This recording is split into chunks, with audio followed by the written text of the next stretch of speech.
Alright, so the first thing you're going to notice when you do start looking around is that you have a few options. You know, you can buy just a quad, you can buy a package, there's different types of packages, and that's what I want to talk about at first, are three different terms that you'll run into. The first being RTF. RTF stands for ready to fly. What this implies is that the package that you're buying is going to come with everything you need in order to fly. It's going to come with an aircraft. It's going to come with a transmitter. It's going to come with a receiver. It's going to come with a battery. It's probably going to come with a battery charger. It's going to come with just about everything you need to get up in the air from a minimalist point of view. There's a good chance that what you get is literally going to fly right out of the box, meaning you power on the transmitter, you power on the aircraft, and it will fly. Now, there are some possible drawbacks with going with an RTF package. The first is a little bit less control over what you're getting. But let's keep all this in perspective. If you're a noob and you've not flown anything before, what are you going to be best at? Crashing! That's right. Lots and lots of happy crashes, and some not so happy crashes. But my point is, you don't need top tier components for something that you are going to plant into the dirt. So let's use one example that a lot of us are familiar with, and that would be the Wizard. The Wizard comes with a quadcopter, 4 motors, ESCs, flight controller, power distribution board, in this case even a video transmitter. It comes with just about everything you need except a set of goggles. And it flies really well for what it is. No, it's not top tier, but yes, it will fly right out of the package. Not that a little tweaking isn't desired, but let's not go there yet. It will fly right out of the package. Okay? So as a noob, the first thing that you need to be concerned with more than anything else is flight time. Just flying. Practice, right? Getting out there and doing it. So from that perspective, this is going to be the path of least resistance. You don't have to learn to solder. You don't have to learn what components go together how. You don't have to build the thing.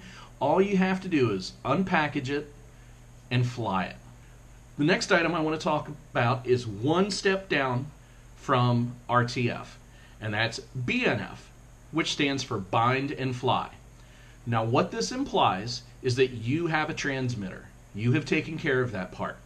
So what you're going to get is an aircraft, possibly with a receiver, no battery, no charger, no anything else. With the idea being that you are going to bind your transmitter to the receiver in the aircraft, and it will fly. A lot of people that are already established in the hobby will buy bind and fly quadcopters because they come with a receiver, because they don't need a transmitter, and because it is the easiest, most fun way to get a quadcopter for a lot of people, that it is ready to fly except for the items that you already have. So you're going to save a little money. Now, from a noob's perspective, you can use this in order to still get started in the hobby, but have a little more control over what you want and the quality of the components you want. Meaning, a lot of the ready-to-fly packages that you'll see out there come with FlySky transmitters. Not saying all of them, just saying a lot of them. And if you were to go the bind and fly route, you could buy a quadcopter that has a FlySky, FirSky, FlySky, FrisSky receiver, and then you could buy your own transmitter. You could go with the Tyrannus, you go with a QX7, you go with the QX9, you go with any of those models that you really wanted. So it gives you control over that.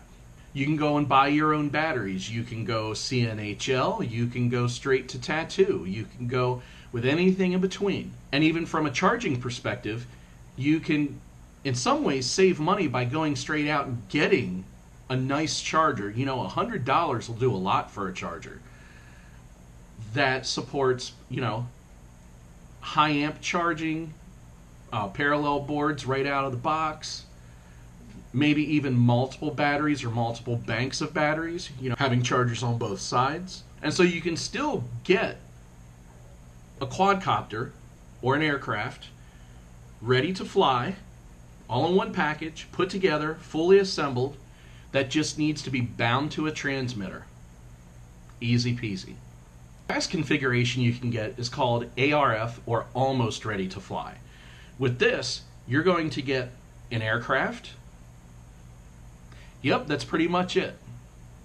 So you're going to save money, but for somebody who's established in the hobby, you get this thing pretty much ready to go, minus the items that make it yours.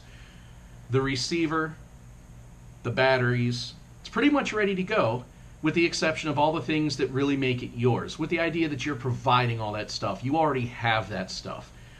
You're going to spend the least amount of money, but you're going to require the most amount of configuration. Now, most of the time, it'll come with motors, it'll come with the flight controller, the PDB, the power distribution board. It'll come with possibly a video transmitter, a frame, and it may even come put together. Or it may not, and some assembly may be required. So with that last option, you're going to have to do your research to figure out exactly what you're getting, so that you know what else you may need to purchase or check to see that you have on hand. So, with those being your three options, there's one more that I didn't really throw out there as an option, and I'll tell you why.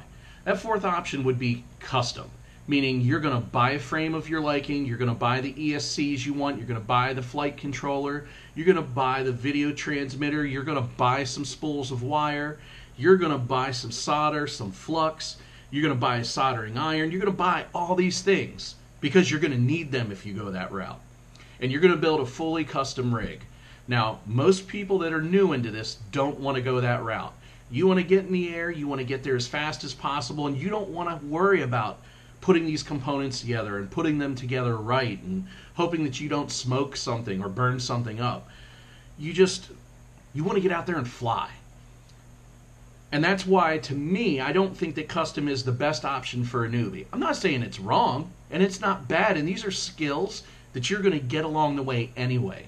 You cannot be in this hobby and not know how to do those things. But you can get into the hobby without knowing. Hopefully this minor education is easy to comprehend and clears up any possible questions you may have had about these different configurations and what to do. So let's review these. RTF, ready to fly, means that everything you need will be delivered to you in a box, and all you have to do is plug it in and go. BNF stands for bind and fly. It means that you are going to be responsible for providing a transmitter for sure, possibly a receiver, and maybe even a battery. ARF means almost ready to fly, and that you're going to get the aircraft's core components, but you're still going to have to provide all the odds and ends. Keep in mind, most of these packages are not going to come with goggles, with FPV goggles. They are going to come without that. They will come with a video transmitter. Very few quads anymore in most of those configurations come without a transmitter, a video transmitter of some sort. But you're going to need to provide the goggles. Do you go box? Do you go Fat Shark? So tune in next week so we can talk about what to do once you receive this aircraft in whatever configuration you've gotten. Happy crashing!